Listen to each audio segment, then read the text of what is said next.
Hallöchen everybody, it's me again, Rafi, Aerosoft Content and Community Manager, and we're on part 2 of this series today in Situation 2. Make sure if you missed the situation first, or the first situation, it's gonna be linked in the video down below. It's gonna be also a playlist, so start from the first video because there we explain a little bit more how we get into the situations. But today again with me is the real A340-600 captain and trainings pilot for me today, Stefan. Hello Stefan, how are you? Hello, Rafi. I'm fine, thank you. How are you? I'm good. I mean, we made it safely to Hong Kong in the last video, so I hopefully, don't kill us today, and we're gonna land safely in Milano. So let's see what us expect. I would say let's start straight into the video.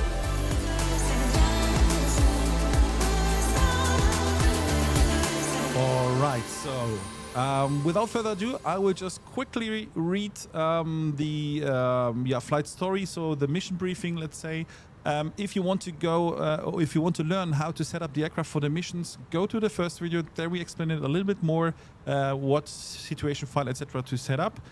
So I will go straight into that and read it down. So flight story for the RNP approach with AC1-2 fault. You are the operator, or you are operating the Mahan Air Flight IRM from Tehran, Iran to Milan Malpensa in Italy, in an A340-600. You are approaching your destination with a planned RNP Yankee final onto runway 17 right in Milan. Just as you do the final approach preparations, the aircraft encounters an AC1-2 bus fault. So the mission goal for today is perform the ECAM actions and land the in Milano Linate on runway 17 right with the RNP Yankee approach.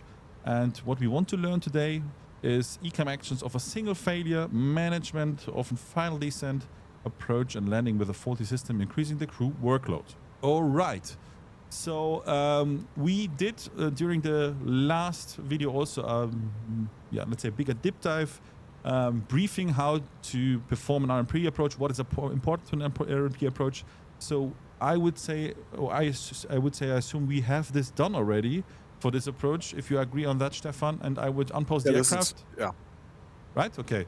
Absolutely. And then go straight into the approach. And of course, we expect a failure. So I unpause the aircraft and we go on it. Just to make sure, one little thing, because we will do later the runway or landing configuration. This meta, what you can see, that's what you have seen also in the first part, is the real world meta which we have right now. So you see today the 16th, we're recording that, right? At which time, etc. 8:20 is a little bit later, but anyways.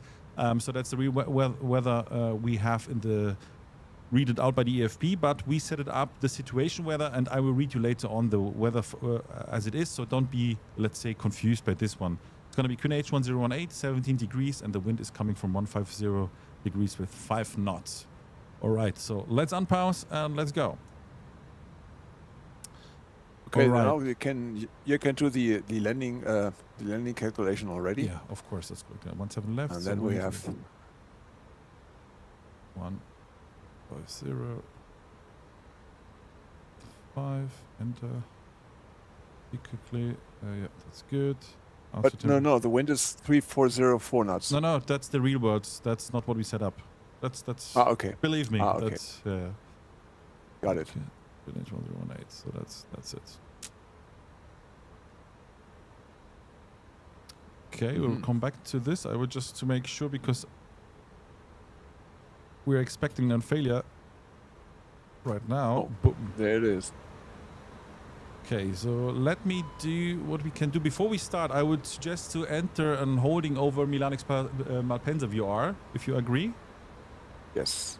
Because there we have basically unpublished holdings. So inbound course 316, right term. That's correct. Okay, so we insert that. Boom. So the aircraft should follow now. We just monitor this on this right just to make sure nothing goes crazy. And once we are safe in the holding, because the aircraft is not burning. And the first thing, Rafi, you do in this case when you have a malfunction, you see that you have lost the ND, you have lost the lower ECAM. So this is not normal, and first what you do is fly the aircraft. This is the most important thing before you do anything else.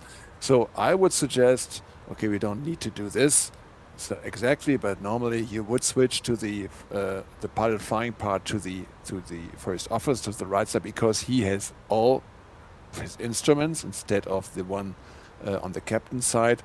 So that means that you can from there just stabilize your flight path. You see you have all 4 engines running.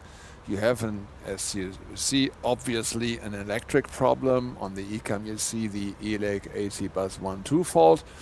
And once you really settle that and switch the pilot flying role to the first officer, you can start with anything else. Check that the aircraft is correctly entering the holding. This is what it does. It's starting, and the good thing is that it's already coded and you don't need really to navigate or do it by yourself. This is a good thing. And the altitude is approaching flight level 70, so that means we are also with our minimum sector altitude, which is in the south of Milan and west and east, 3,000 feet. So we are good to go to maintain 5,000 feet, and now we have really time to do our ECAM actions. Okay, so should we, because he stopped now to descend, because of course the descent profile is now way longer due to the holding, so should we manually descend with vertical speed to the 5,000? I would say make it vertical speed minus 1,000. This is a good thing. You don't have any traffic alarms to be expect with 1,000 feet vertical speed, and you have time enough to get to 5,000 feet. Okay, so we are good. So the aircraft is doing what it should do. Okie dokie. So guide me through the situation. Okay, the first thing is the master caution. Push the button because if another caution would come up, then you see it on this button. Okay, so I read it as a pilot non-flying. ELAC AC1-2 fault, and you say, okay, ECAM actions. So maybe you can zoom a little bit in because that's perfect. The first thing in blue is vent extract override. So you go on the overhead panel, vent extract override. Where is it? You see it on the right column. On the right side, you see ventilation. Go down with your mouse, down ventilation. Whoops. Yeah, that was me. Ventilation, and there in the middle you see extract. Push it.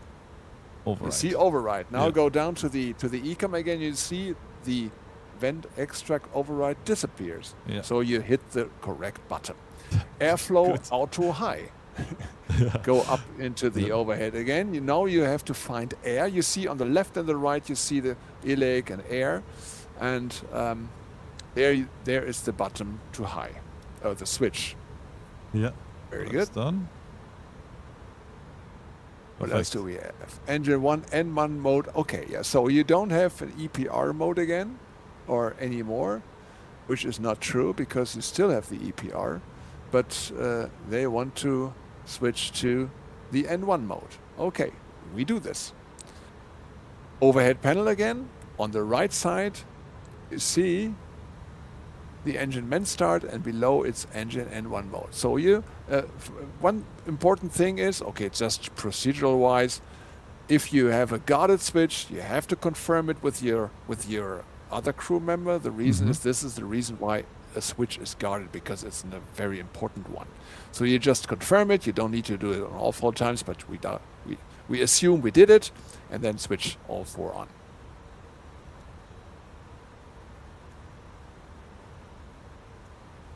Very good. So now you see the EPR is amber. Yeah, master caution, you can reset. So zoom in again, and I can read what's next. Okay, so now you have the auto flight is off because it's not able to maintain your auto thrust in N1 mode. This is very important. So you see you are a little slow, so keep at least green dot speed. Yeah. I would suggest just to pull the speed button and switch 220. And this is a good thing that you really have a triangle and you have an orientation where you have to put your speed on. Okay, so zoom in again. Auto thrust. So you need to be aware of the fact that you manually have to control the auto thrust right now. This is important. Because, I can sneak peek on the right on the first officer PFD. Yeah, that's perfect. That's perfect. Okay, auto flight, auto thrust off. No actions. Clear auto flight. Clear auto flight. Hang on. So then I would switch auto flight and then ELEC, AC bus 1-2 fault. We already did all that. Clear ELEC. You say clear ELEC and I put it. So now you have the ELEC AC page and you see the AC bus 1-2 with the associated transformer rectifier 1 is ENOP. This is just a confirmation that we did all right. Okay, clear ELEC. Clear ELEC. Clear. So now status. Now you say stop ECAM because right now we have the chance. Yeah. We have the chance to just think about, can we reset something? Can we reset a circuit breaker or whatever? What could be lead to the situation that we lost AC bus 1 and 2? What do you think, Rafi? Maybe I don't know. One generator was doing something wrong. Okay, if the generator would fail, that would not lead into an AC bus 1 fault. So to shorten it up, you cannot reset that. So you cannot. You don't have a circuit breaker for an AC bus where you can. But it's a serious failure. You see the ENOP systems is very large, very much items on that, or many items on that, and that means normally there is a reason why an AC bus 1 fails or 2. So. But we don't have any chance to reset it. So we can continue with the ECAM and read the status. Zoom in again. Yeah. So Cat 2 only. This is nice to know, but I think the weather is really brilliant today, so we don't need to make an automatic approach or whatever. Because why do we have Cat 2 only? It's simple because we don't have auto thrust. And without auto thrust, you cannot do a Cat 3 approach. So the lowest capability would be Cat 2. So then the ENOP systems, reverser 2.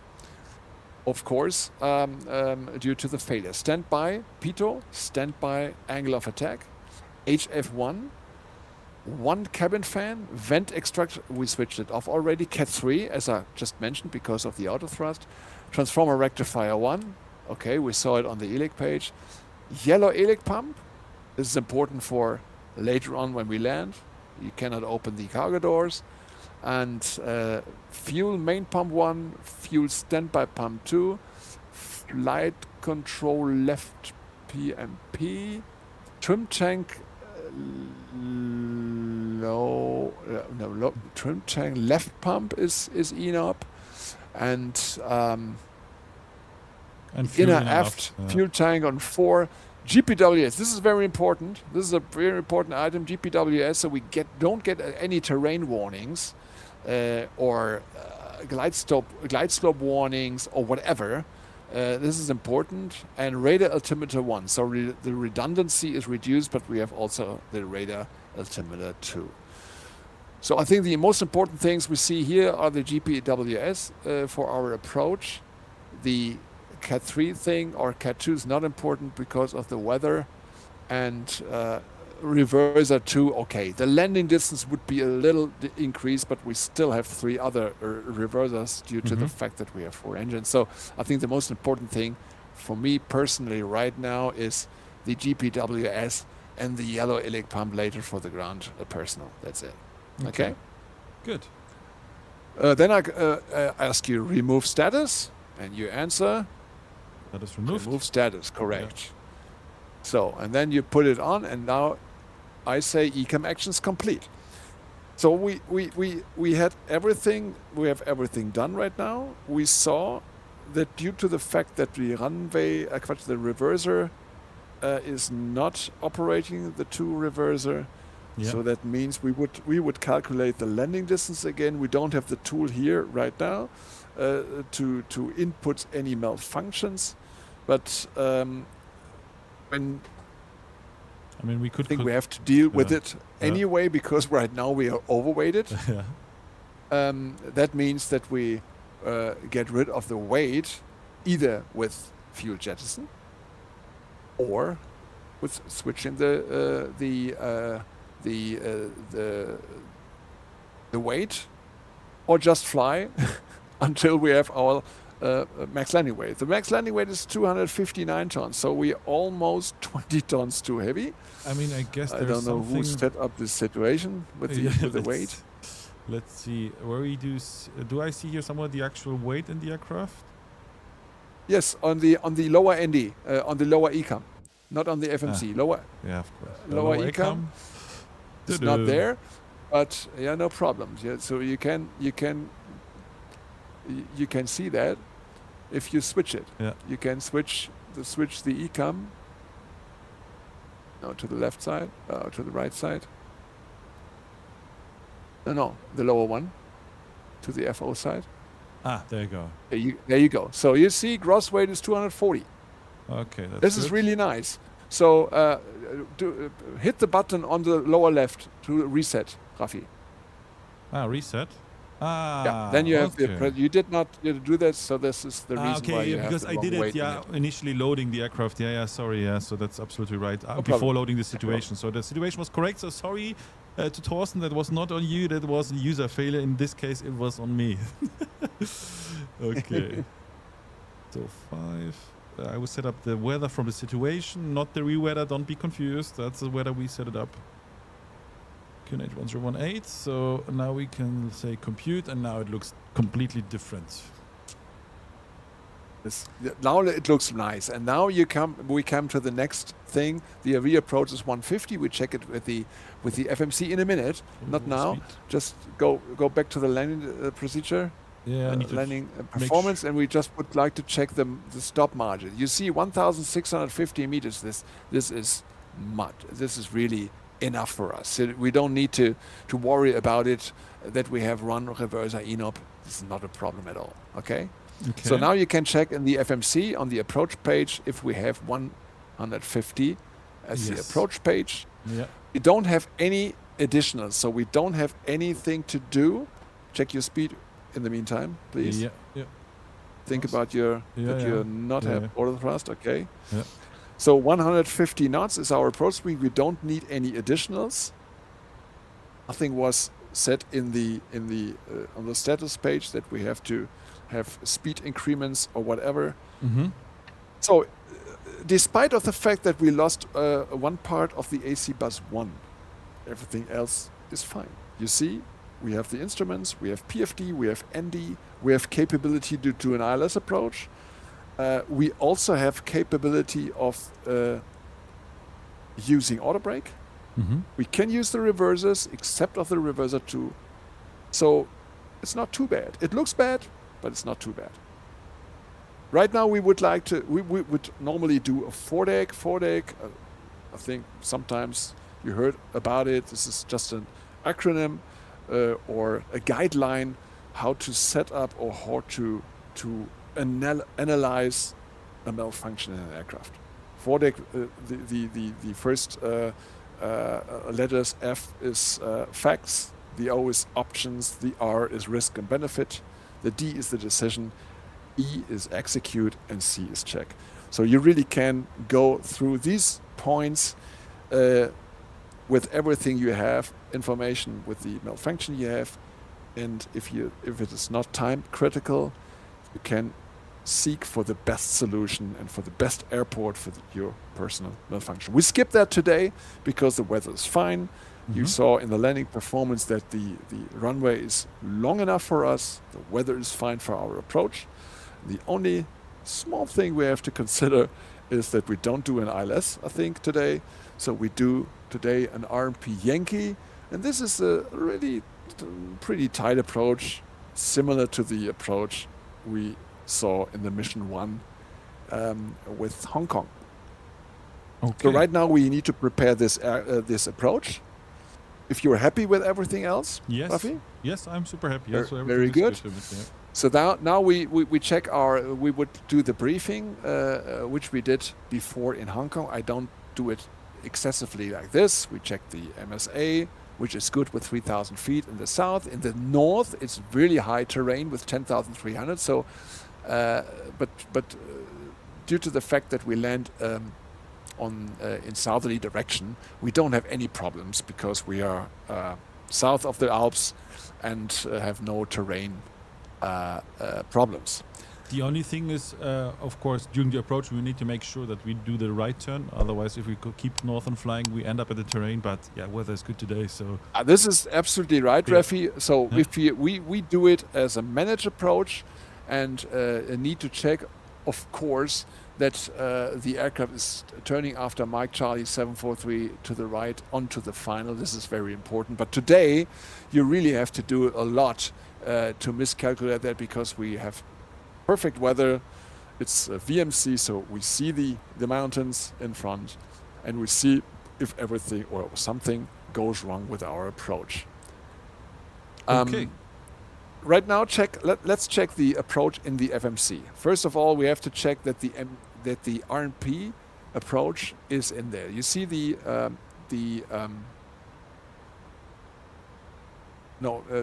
the approach page again. The performance approach page.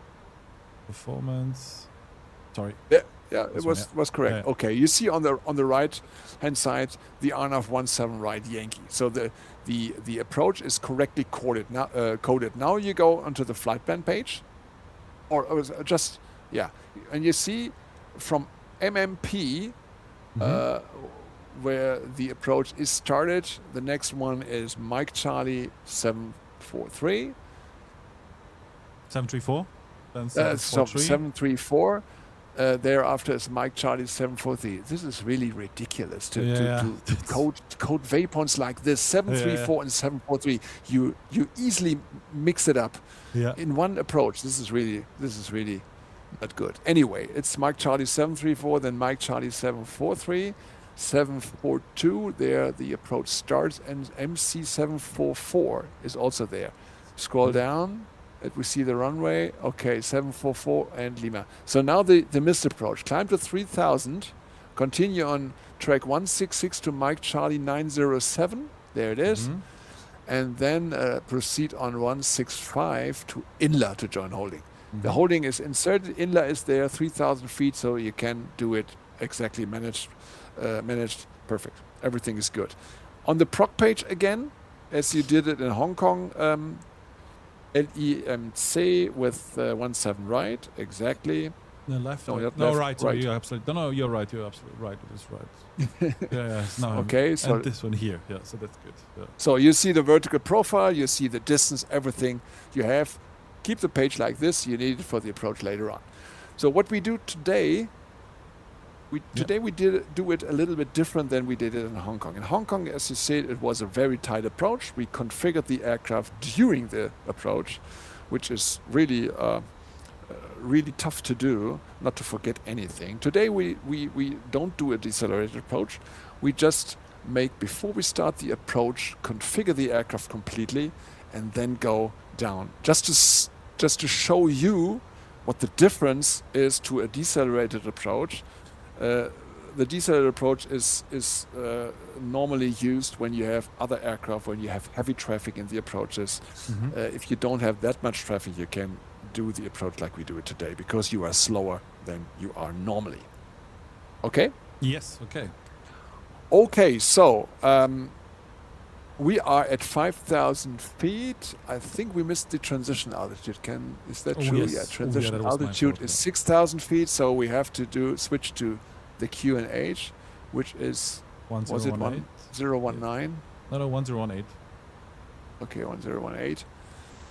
Okay, set QNH 1018, and we have 5,100. You can push the button the altitude button again, and I think then you should correct to 5,000 feet. Yeah. In the FMA, you see alt in green, no auto thrust. Okay, perfect. Okay, so from 5,000 on, we start the approach. And what I suggest when we leave Mike Papa for the approach, we descend to 4,500, and when we do this, on course to Mike Charlie 734, we switch on the approach button on the FCU, and then again, as in Hong Kong, we have approach nav and final blue. We should have, okay? But before we do that, before we start the approach, we configure the aircraft. Yes, and what I see right now is already that the VDEF on the PFD is already it's different already to, there. Yeah, so it's a little bit easier for us today in terms of managing energy in the end, right? So, and if we are anyway before configure it, like you said, then it's even easier. Perfect. So go to the performance page and activate the approach phase. Oh, it's already activated? Yeah, okay. We will have very good. So you can push the speed button for manage speed. Okay, now you see the, as I said before in the Hong Kong tutorial, you see the approach phase is active. You see the magenta 150. This is your approach speed, but the aircraft will decelerate only to green dot speed because we don't have set any flaps right now. Yeah, okay, so we are right now outbound. I'm doing the thrust, right? So I can go lower, but I wouldn't suggest to do that, right? Yeah, this is true. This is true with this is true without auto thrust. That's correct. Right now, I would suggest we just make the final pattern here in the holding, and in this pattern we start configuring the aircraft for the approach. And when we're ready with everything, then we start it. Okay. Okay. So flaps 1. Speed checked. Flaps 1. So important is that you reduce the speed a little, that we get to the next configuration stage. So we approach the S speed. Speed checked. Flaps 2. So right now we go to the F speed.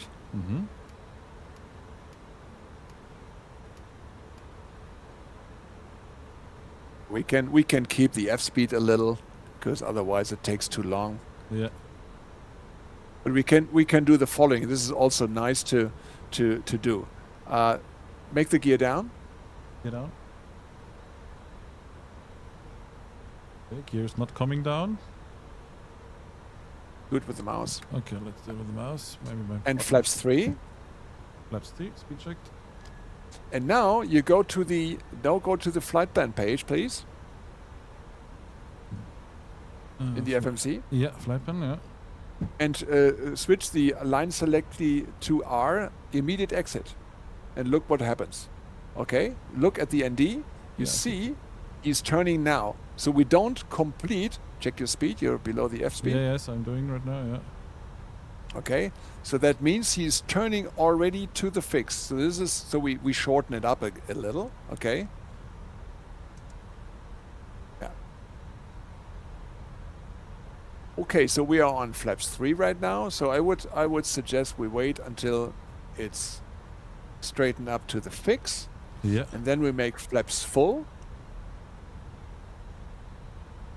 Yeah, okay, so once we're inbound, what you can prepare in the meantime is select 4,000, or you can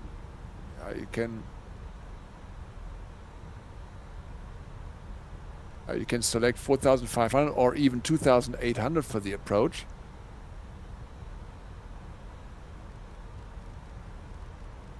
And once we leave, Mike Papa, put it, okay. You hit the approach button. What's a little bit confusing right now is you still see the holding pattern. And sometimes you can confuse it because you think you're still in the holding. But as you see in the flight plan page, there is the amber sign resume hold. This is the reason when you say, okay, I'm not ready yet. I thought I was ready, but I wasn't. You can still put the button, push the button resume hold, then you stay in the holding. But right now, after passing Mike by Papa, he will start the approach. Okay, so that's just, let's say, fallback if you want to, as you said, stay in the... Yeah. And that's why it's still drawn, then you see, okay, that's going to be the route if I stay in the holding. I mean, it's obvious you have been in the holding, so you should know, but yeah, just a little, let's say, guidance, reminder, whatever you call it, right? Correct.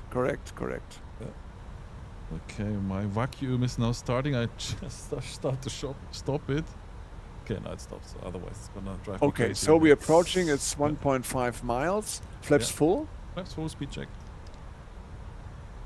So right now we have everything. We have our approach speed. Everything is fine, and we really can solely concentrate on the approach right now. Important is that you see on the ND, our two-way point is changing to Mike Charlie 734. This is important. Yeah. So let me see here. Boom. There it is. There it is. Very good. So now you can push the altitude. We should have descent right now. Altitude magenta is normal because we have a constraint at Mark Charlie 743, 4,500. And once we pass this one, and very important is now to arm the approach. Yes, so we do that. And you see approach nav and final blue. This is exactly what we expect. So you don't need to do anything else now. The aircraft, once we pass the constraint of Mike Charlie 734, he should continue the descent towards 2,800 and capture later on the vertical deviation bar and give us final approach. In the meantime, you can read the approach checklist again. Approach, Baro-Ref, QNH 1018, seatbelts and on. Minimum is Baro 1181 feet. The auto brake is low. Engine start selector is norm. Approach checklist is complete. So alt constraint star, because we've not reached Mike Charlie 734 yet. That's really confusing. Not having an ND. That's like flying an It's like flying a 727 or an whatever, or an TriStar, for example, where you have no ND, right? So that's a little bit different. Yeah, this is true. And you see not only in the FMA final blue, you see also descent blue. That means that you have 2,800 in the FCU. The aircraft knows that you would like to descend, but he cannot because the magenta constraint of 4,500. So this is the reason why Airbus, the golden rule of Airbus says, understand your FMA at all times. In the FMA, everything is written down what the aircraft does. This is really the most important thing, the PFD, the primary flight display with the FMA. So that basically means to me that let's say two systems or two situations to expect, which are two systems which are pre-armed. One is the descent and the other one is the final later on, right? Yes. Okay, yeah. Okay, so right now you see the aircraft is not descending. Yeah. Correct? Yeah. That's so perfect. Normally we would expect Mike Charlie 734. No, 743 is the descent. No, that's a confusing thing we had before. 743, you're correct. Okay, disregard all of the good morning. I was wrong. Yes, you are right. Mike Charlie 743. It's not 734. It's really, you see, I got confused twice now by these strange waypoints. Unbelievable. Yeah. That's what you said initially, that this can lead to problems. But yeah, it's maybe an Italian thing, right? So why not? It's the Italian thing. Yeah, they like to do it difficult, you know. Okay. So is this Lago Maggiore or Lago di Como? I don't know, one of these. I'm not sure. Yeah, I think Lago Maggiore is a little bit to the right, I would say, but I'm not sure. Yeah, okay, before we give wrong... check your speed. Yeah, that's what I'm not doing. Okay, descent. Yeah. Okay, now you see descent. We call out these. Pilot flying is always calling out the mode changes in the FMA. If you see a box, you have to read it. Descent. And you see alt blue is now in there because alt blue is the armed mode for catching 2,800 feet later on.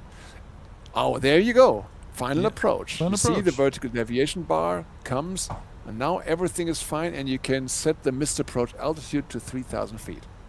Oh, not too much. Yeah, 3,000 in the box. Very nice. And you see how easy this is compared to the approach to Hong Kong. Yeah. Because you don't need to take care of your configuration, setting flaps, whatever. You really can concentrate. Everything is done. you have the approach speed. If you reduce a little bit your speed, then you have your approach speed. Yeah. And everything is done. And this is really nice if you have a complicated approach. So I always recommend make your configuration early to be ahead of the aircraft. Okay, that makes sense. I mean, I see it now perfectly. This is way less stress before compared to Hong Kong, right? So this is like easy going, I would say. This is exactly the reason why we do it differently now, to see both thing is not wrong, both things to do. You cannot, like a decelerated approach, you cannot do it like this, but you see the easiest way and the most stress-free approach is the one we do now. And especially we're now in perfect conditions where no traffic is, because of course if you have traffic and if you start to fly with 150, that's going to be a little bit challenging for the controllers, I guess. But in this perfect condition, I mean, that's the best way to do. Yeah, in Malpensa, in normal life, in Malpensa, they would kill you if you go with 150 knots to fly the complete approach. Yeah. But right now, today, it's just a demonstration of what the aircraft can do or what you should do if you don't like to get in any stress. But you are absolutely right. In real life, you get speed constraints from ATC. You have to take care of. Yeah, but maybe two things to mention. We don't have it today. Two things to mention here. First thing is, I mean, the maximum speed is anyway 185, so we are not that far away. And the second thing is we have basically, I mean, would you declare an emergency in real life if this scenario is now happening? No. No, okay. I would not. I would inform ATC. I would inform that we have a technical problem because we have to enter the holding, as you know. No? We are not able just to do a straight end approach. So ATC already knows that there is something wrong with our aircraft. But no, it's not lead to an emergency because the only thing we lost 2 screens with information, and the N1 mode is not a problem for us at all to fly with this. We lost auto thrust, but this is also absolutely handleable, no problem at all. Okay. Landing checklist. Okay, so now I can suggest the landing checklist. Yeah, perfect. So landing checklist, please. ECAM. Sorry. ECAM memo. Landing no blue. Landing check is complete. Okay, I will switch off the autopilot and fly manually. I will just double check the wind here. We have 170 with 9, and it's going to be 150 with 5 on the ground expected. So more or less the same wind. Okay. Yeah. Very good. So I would now confirm the QNH by the tower. He confirms 1018 is correct, so we are on the correct approach path.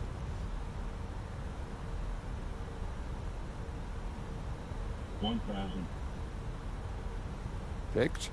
Checked. Stabilized.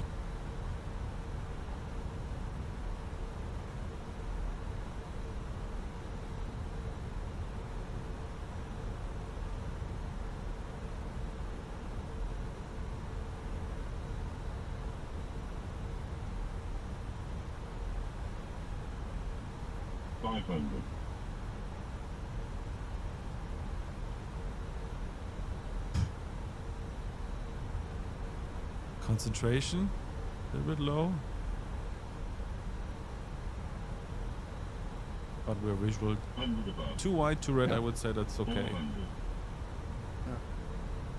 Weird thing is that you don't have a wind indication because you don't have your ND. This is a little... this is absolutely disturbing. So, but we know the wind is okay. The wind is on the nose, so everything is good. So you see, minimum, and we say continue. I don't unfortunately hear the autocaller, so sorry for not telling you that you approach your minimum. And you see the motor version, vertical speed and heading after passing the minimum.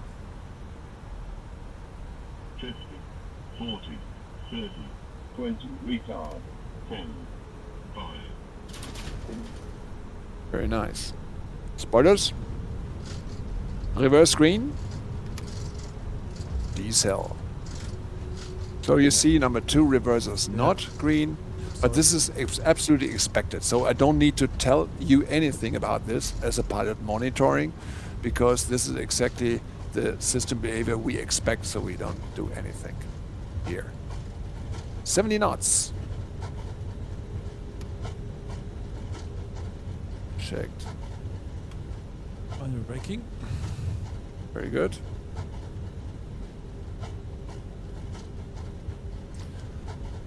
So the only thing we have now is the yellow EDIC pump when we park at the gate, that we have to tell the ground personnel that we have problems opening the cargo doors with the yellow hydraulic system. But this is all. We can taxi, the stiller is working, the tiller is working, so everything fine. There's no need to stay on the runway with this malfunction, or to not taxi into the gate. We don't need to do it now. Very good. Perfect. So we just leave it here. I would not leave the runway because parking brake. I would set the parking brake. Yes. Parking brake is set. Very good.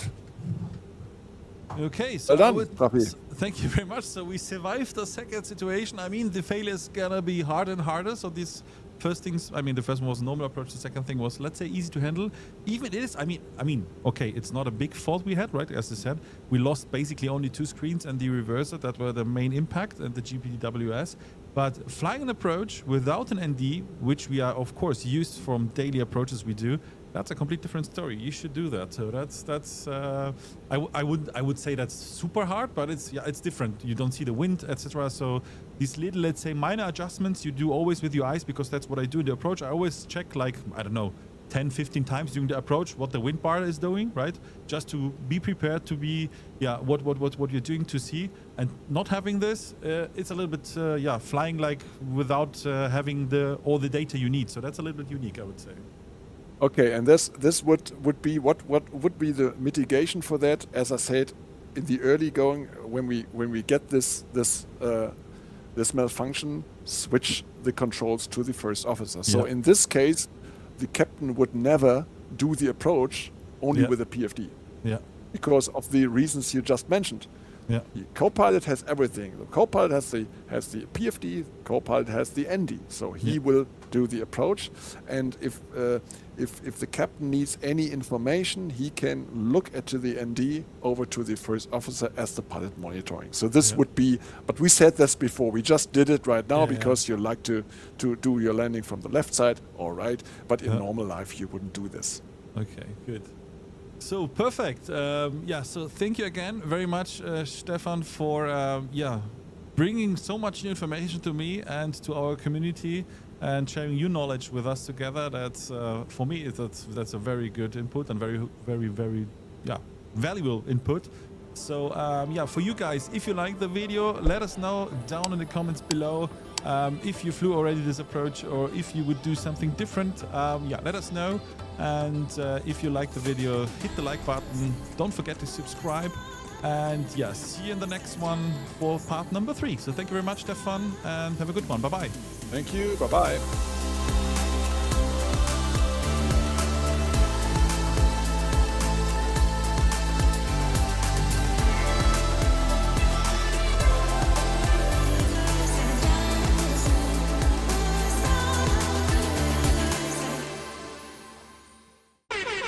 Okay, little additional content for you who stayed in the video. So we try something. We want to confirm if Tolis, or in this case Torsten, did it perfectly right.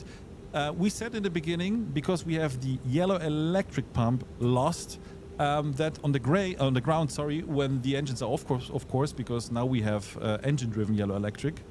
Sorry, not yellow electric, yellow hydraulic. But on the ground, this should not work. So the doors should stay closed, right? So what we did now, we start the APU. Once it's online, the APU, there it is, APU available. We switch down the engines and try to open the cargo doors and see it's working or not. What's very important, Rafi, just switch on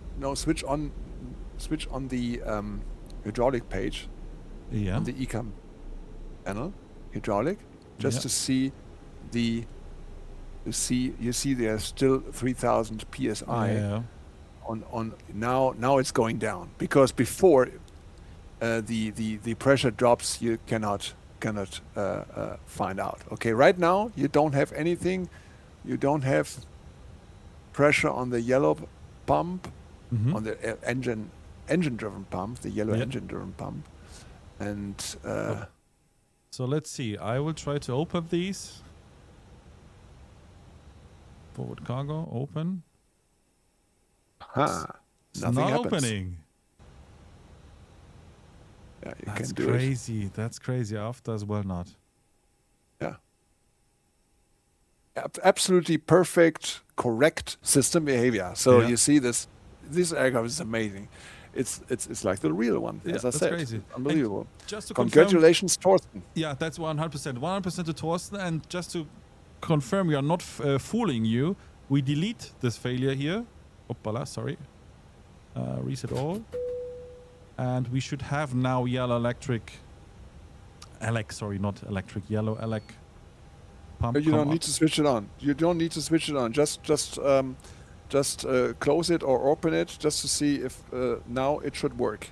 Okay, so let's go on the ground services page. Open.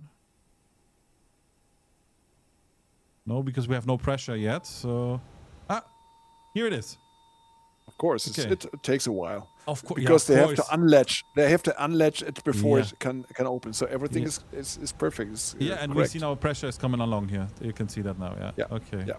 So it need to build up pressure, of course. Sorry, because Torsten will probably think, Rafi, you dump ass. Yeah. You need, of course, to wait until the pressure rises. Yeah. So okay, that's my fault again. But sorry that. So even that is, you can see now. Okay, unlatching. And now it comes. Okay, so even that's working. So this was the little bonus content. See you in part number 3. Thanks for watching. Ciao, ciao. Ciao, Stefan. Danke. Thank you. Bye-bye.